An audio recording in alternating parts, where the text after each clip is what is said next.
D-Killer is the yellow Zerg in the right o'clock, sort of like, I'd say 3 o'clock-ish position. And we've got RSVP up here in the top left. We're going to be on Antigua Shipyard, once again showing our matchup in PvZ. And I'm just going to take this game, I think, a little bit slower because there are things that RSVP does that are rather interesting.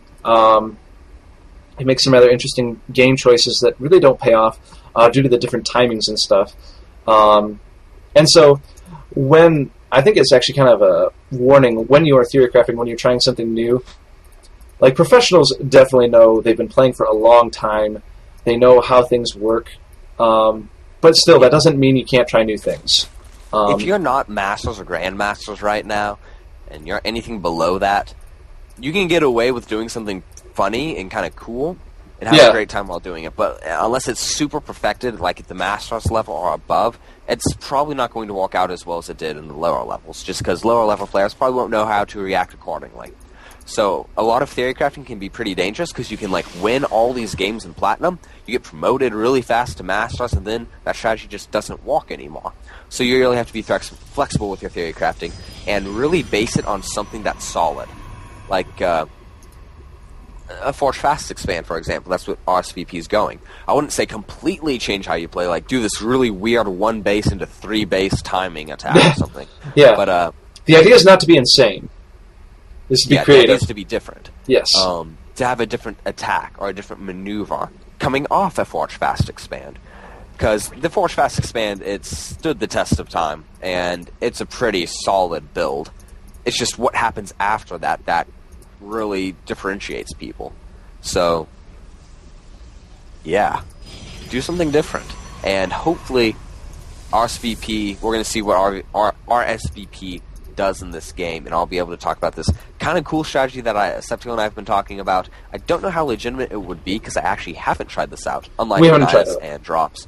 Because Septical and I played quite a few games where we actually like did all these weird, funky strategies on each other, and I mean, like, when we would do the funky strategies, the player who did the standard stuff would win, but I think that's because he knew what I was doing, or I knew what he was doing, so I guess that's not really a testament to the build. And you did win with the Nidus and the Drops. Actually, I have some replays of one of our mods who played a lot of the games with the Drops, at least, and they worked out extremely well. Destroyed his Protoss opponent, so they can definitely win. And one way that is kind of a beneficial way to theory craft is to say, what is one problem, or what is one thing that I keep losing to? Well, I keep losing against Mutalisks. And then you'll be like, aha, I know what I'm going to do. I'm going to go Phoenix. I'm going to go Phoenix from the very get-go, so I might lose to Roaches, but he's not going to kill me with Mutas. And you get to that point, and then you're like, okay, well, I know I can beat Mutas. But sometimes I overkill the Mutas, and then these Phoenixes are worthless.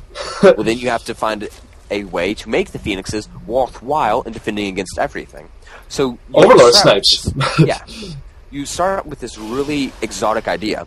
Let's say Mass Phoenix to stop the Mutas. But then you find ways to say, okay, I'll still stop all Mutalisks, but if he goes Roaches and stuff, I should still be able to hold off if I have good control, if I have good scouting. So it's not only against Mutalisks that it walks, but it walks against everything. So in the end, you have a very well thought out strategy that's like very that's a really good counter to a specific strategy that you just hate. And that's a really, really good way to play StarCraft, and a really good way to theorycraft. Take an idea that you think would walk and just expound on it, go to the extreme, and then pull it back just a little bit so it's just right. Absolutely. I mean, what theory crafting is about balance between what the goal you're trying to achieve and being viable. Like, it's not viable to say that every game I'm going to rush battlecruisers by the 9-minute mark. Now, it might work in a game or two. Maybe. That's it. Probably not. But maybe. We'll just say hypothetically, maybe that would work. But let's say maybe you just want to incorporate battlecruisers more into your play. So, try it out. Don't be afraid to try something out and lose with it. It's okay. You can laugh at your game then and just be like, you know what? I lost.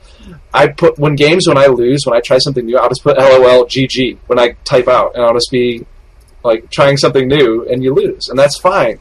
Just recognize you can lose and you can learn. That's really the biggest key. We're going to see RSVP though going for 4 gates and a Stargate. He's going to be going for some more Stargate play. And there's no reason why to use battlecruisers. It was just a hypothetical unit to use. But it would be cool if we could do one on battlecruisers. It would be cool if we could talk about the viability of battlecruisers in a matchup. We'll have to think more about that and how that might work out in a certain matchup, but we're not sure yet. I just used I just randomly thought of battlecruisers, so sorry about that.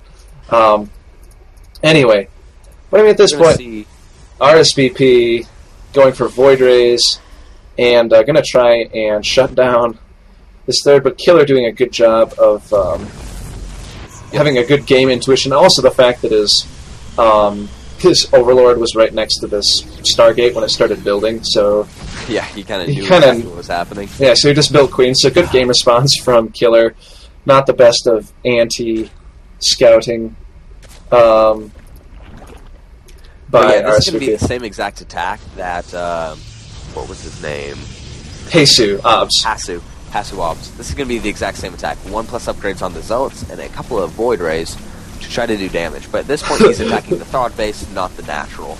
And we're not going to see 10-minute mutas, which were absolutely nuts.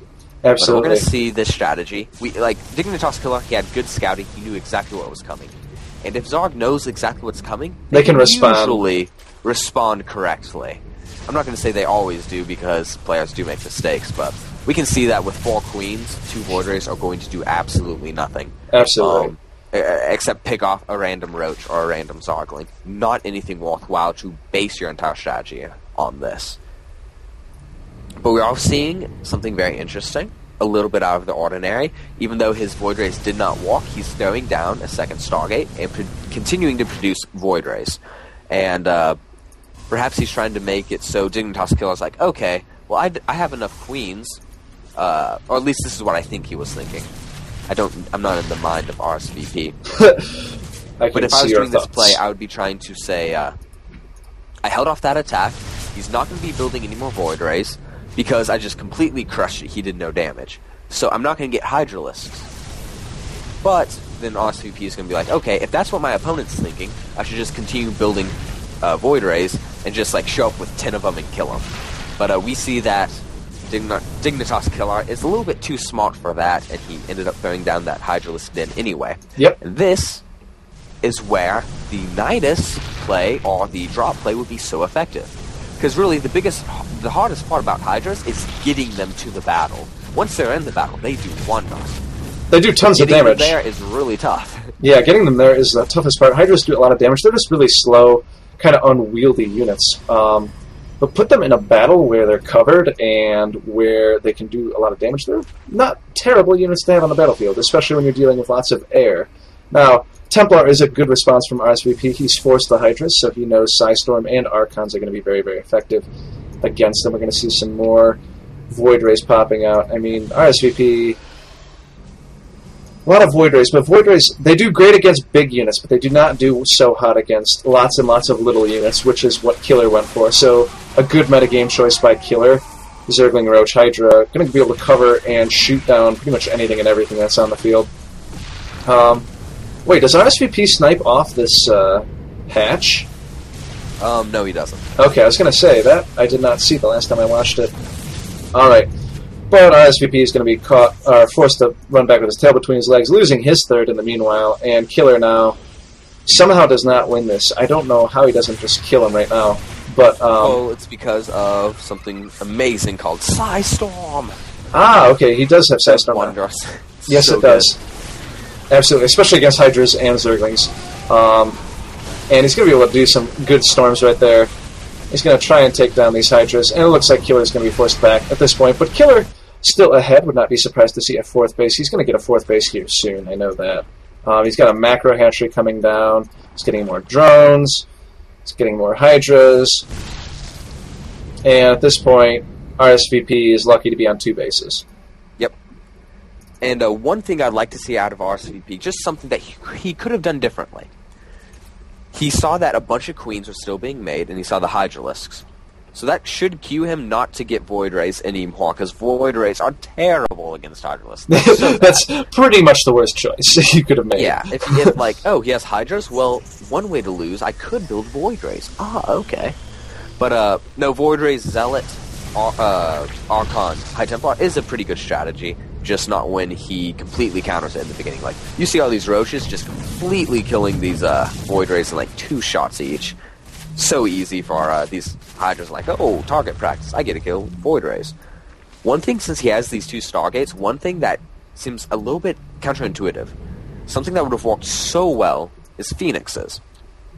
And you say, well, Phoenixes are even easier to kill for Hydras than Void Rays.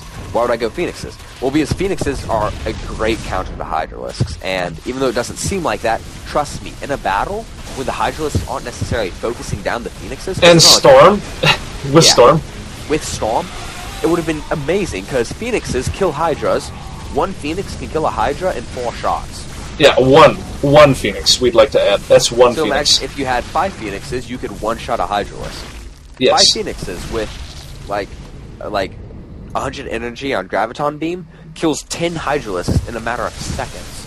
And then the rest of your army, since Roaches don't do that much damage to a lot of Protoss units, I mean, they do their damage, but the reason why you get the Hydralisks is to have a ton of DPS. You use the Roaches as the buffer unit. Yep. If you get rid of the DPS in the army, then the Roaches aren't going to be nearly as powerful.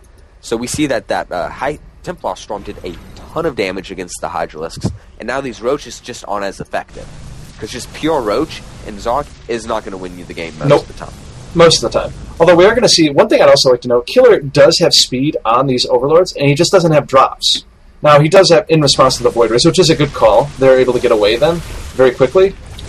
He might as well have just gotten drops, though, because it's another 100, or 200, excuse me. 200. But you see he has the money, so... He has the money, he has another base popping up. I wouldn't be surprised to see him pop another base. I mean, he's literally running these Roaches around just to buy himself time to macro up. He's running those Roaches around just to buy himself time to get up his other base. He took a lot of losses, but now he has another base. So, good job by Killer, just buying himself a little bit of time. There's only 2 Void Rays out on the field, I think. Oh, 3 Void Rays. And now RSVP is forced to tech into every possible tech tree because Killer's everywhere. Yep. And we can see that RSVP is really far behind, even though the supply might not look that way.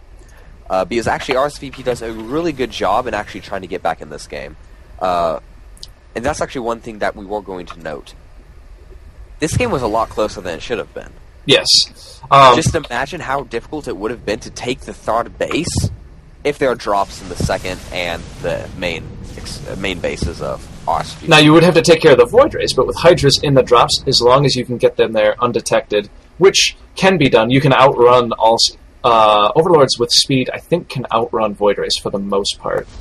I believe that the Void Rays will continue, actually. I don't know if that's true. I think the Void Rays will continue shooting. Oh, okay. Because they can actually move and shoot at the same time. Right, gotcha. I think they have almost the exact same speed. Okay. So, but then again, your Void Rays can't be at every place at once. So, if you want to get really technical, don't even fill up a couple of your Overlords, and then just throw them and create a distraction. So, absolutely. This is a good move. Also, one thing about Killer, he does have this composition of Roach Hydra. The only way he knows he's going to be able to survive if he keeps up on his creep, because Hydras are ridiculously slow off of creep. That's the thing about Hydras. Everyone asks, well, why don't people use them more? It's because they're slow. And they're bad because they are slow. Yeah, slow units are terrible, unless you can make them fast. And I'm going to use an example from good old Brood War. So if you guys don't have a great love and understanding of Brood War, you might not completely understand this. But in Brood War, there's a unit called the Reaver. It was this big slug thing that kind of looks like an Infestor, but it was for the Protoss. And it shot out these little cannonballs. And they did a ton of damage. A ton of damage, but they're slower than an Overlord without speed. They didn't move. So players were like, well, this unit does a ton of damage, just kind of like Hydralisks. But it's just really hard to move them around the map and be effective. Yeah. So what they did was, they got shuttles, the equivalent of warp prisms in StarCraft 2. And carried them around the map, and carried the Reavers, dropped them, let them shoot a little bit, pick them up, and run away. And they did tons of damage. It was completely standard. Even though at the beginning of the game, people were like, that's kind of weird, why would you ever do that? It's just, it's so micro-intensive, it's so difficult. But people saw it's so worth the effort. Yes. So imagine Hydra's in the same situation where Oh, I have Hydras. I guess I